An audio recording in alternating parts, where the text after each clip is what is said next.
दिल्ली के अंदर, जैसा आप सब जानते हैं,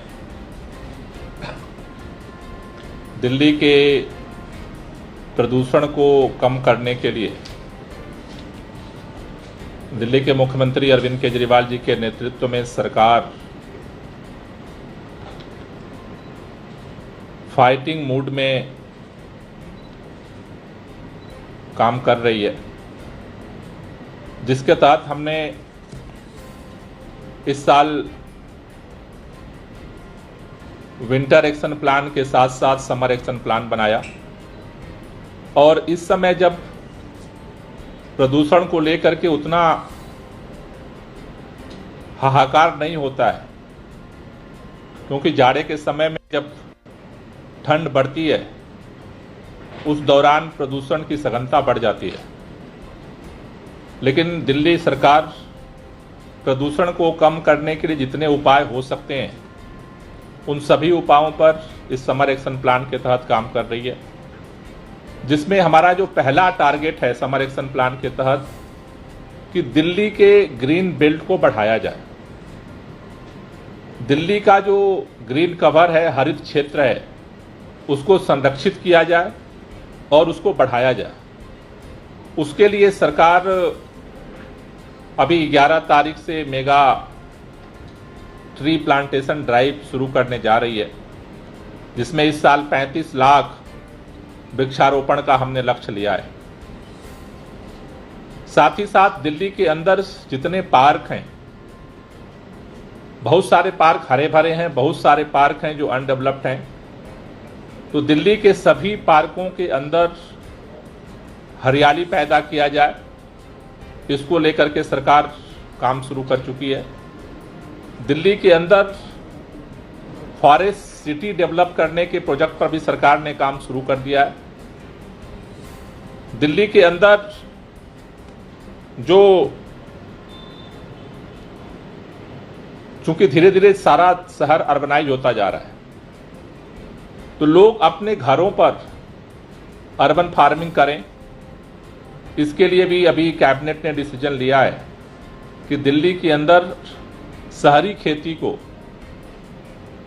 प्रोत्साहित किया जाएगा। उसको लेकर के दिल्ली के लोगों को ट्रेनिंग दी जाएगी, उसके लेकर के अभियान चलाया जाएगा।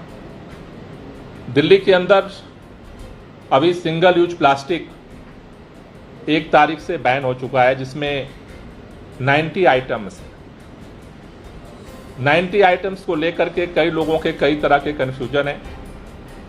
तो अभी इन्फोर्समेंट के साथ साथ अवेयरनेस कैंपेन को चलाने का हमने निर्णय लिया है, जिससे लोगों को अवेयर किया जा सके कि कौन कौन आइटम्स बैन है और कौन कौन आइटम्स बैन नहीं है। जैसे हमने कई जगह ये बात सुनी, कई लोगों ने मुझसे ये कहा कि अभी मैं मार्केट गया था और वहां पॉलिथीन की थैली बिक रही है, आप लोग तो कह रहे हैं बैन है। तो दिल्ली के अंदर 75 माइक्रोन के नीचे की पॉलिथीन की थैली बैन है, उसके ऊपर की थैली बैन अभी नहीं है। दिल्ली के अंदर जैसे कई लोगों ने कहा कि भाई थाली प्लेट जो है खाने वाली प्लास्टिक की बैन है, गिलास बैन है, लेकिन अभी तो बोतल का पानी बिक रहा है, अभी बोतल का पानी बैन नहीं है। एक एक चरणबद्ध तरीके से उस पर सरकार निर्णय ले रही है और आगे बढ़ रही है। तो अभी जो 19 आइटम बैन हुए हैं उसको लेकर के जागरूकता फैलाना और साथ ही साथ उसका अल्टरनेट क्या हो सकता है उसको लोगों को प्रचारित करना, जिसके लिए अभी हमने एक शुरुआत की थी त्यागराज स्टेडियम में, जो सिंगल यूज प्लास्टिक विकल्प मेले के रूप में, उसे और कैसे नीचे ले जाया जाए उसके लिए काम करना। साथ ही साथ जो हमारा वायु प्रदूषण है, जिसमें व्हीकल पोल्यूशन जो हमें होता है, खासतौर से जो दिल्ली के अंदर व्हीकल पोल्यूशन का जो कंट्रीब्यूशन है उसको लेकर के, और जो दिल्ली के अंदर डस्ट पोल्यूशन है उसको लेकर के, जो बायोमास बर्निंग होती है उसको लेकर के हम कैंपेन को आगे खासतौर से विंटर में बड़े स्तर पे चलाने वाले हैं। उसके साथ साथ दिल्ली के अंदर जो जल प्रदूषण है उसको लेकर के भी सरकार बहुत सारे इनिशिएटिव्स ले रही है। साथ ही साथ अब बहुत तरह के, चूंकि गाड़ियां बढ़ रही हैं तो ध्वनि प्रदूषण भी बढ़ रहा है, उसको लेकर के भी हम काम जो है उसको शुरू करने जा रहे हैं। तो इस तरह के जितने अभियान सरकार की तरफ से चलाए जा रहे हैं उसमें अब तक दिल्ली के लोगों के भरोसे और सहयोग से ही ये सफलता की तरफ बढ़े हैं। चाहे दिल्ली में हमने ऑड इवन लागू किया, ऑड इवन की जो सफलता है, दुनिया के बहुत सारे देशों में ऑड इवन लागू हुआ लेकिन फेल हो गया।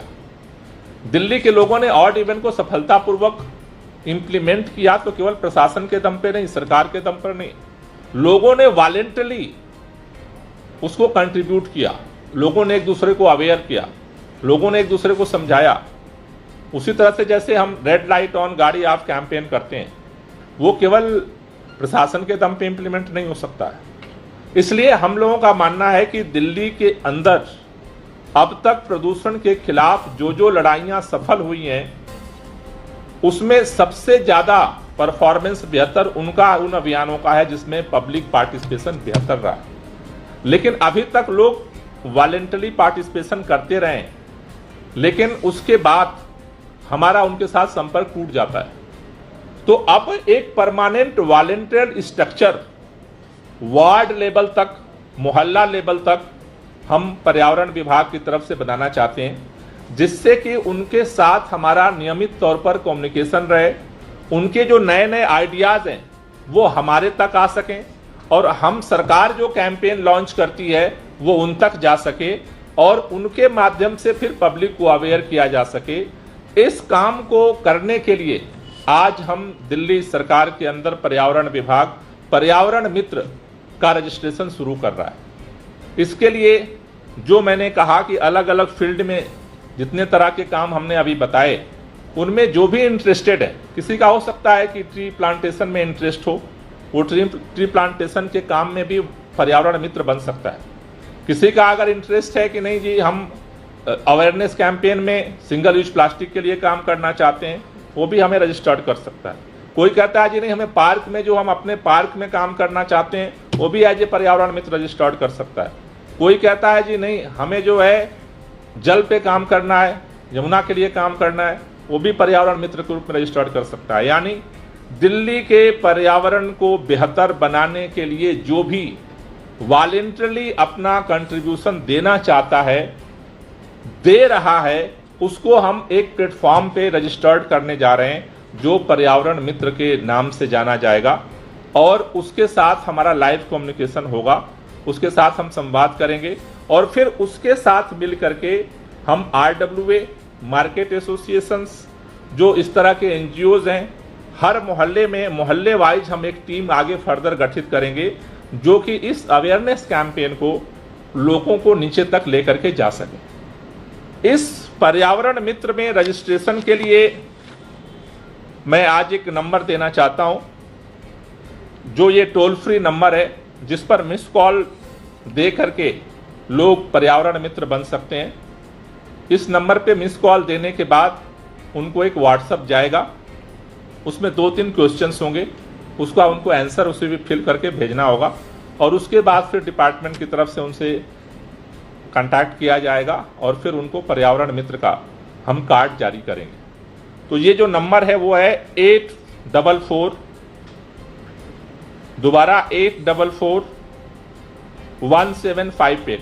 मैं दोबारा रिपीट कर देता हूं, कोई भी दिल्ली का नागरिक जो पर्यावरण को बेहतर बनाने के लिए सरकार के साथ मिलकर काम करना चाहता है, वो 844-1758 पर मिस कॉल कर सकता है और मिस कॉल करने के बाद उनको व्हाट्सएप पे 3-4 सवाल आएंगे, उसका आंसर करके उनको सबमिट करना होगा और उस सबमिट करने के पश्चात उनको फिर आगे बुलाया जाएगा, उनके साथ हमारी टीम मीटिंग करेगी और उसके पश्चात 2 तरह का एरिया एलोकेशन, किस एरिया में किस टीम में वो काम कर सकते हैं, एंड सेकेंड वर्क एलोकेशन, कि किस फील्ड में उनका इंटरेस्ट है और किस काम को वो करना चाहते हैं, उसके जो है एलोकेशन का काम किया जाएगा।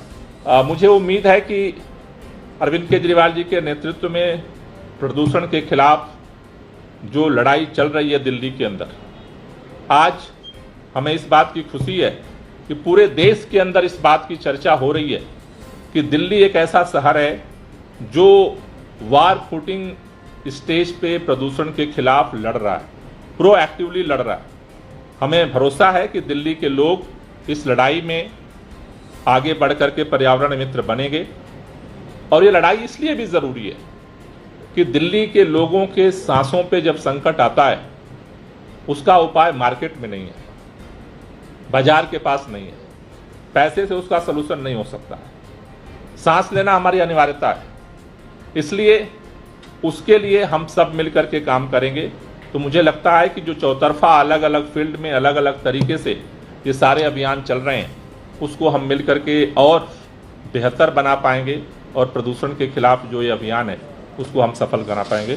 Thank you. कोई क्वेश्चन हो तो ले लीजिए।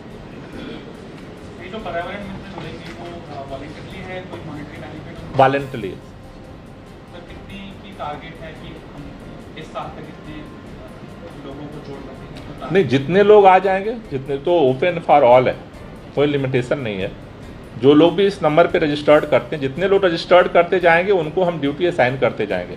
हमारा टारगेट है कि हम मोहल्ला लेवल पे पर्यावरण मित्र बनाएं, लेकिन जितने लोग आते जाएंगे उनको हम जो है उनको असाइनमेंट करते जाएंगे स्ट्रक्चर्स के रूप में। जिस तरह से हम स्टेट लेवल पे कुछ लोग जो एक्टिव लोग हैं उनको रिस्पॉन्सिबिलिटी देंगे कोऑर्डिनेशन की भी, एंड जो जिनके पास समय ज़्यादा है, जिनके पास समय कम है, वो वॉलंटियरली अपने लोकल लेवल पे भी अपने काम कर सकते हैं।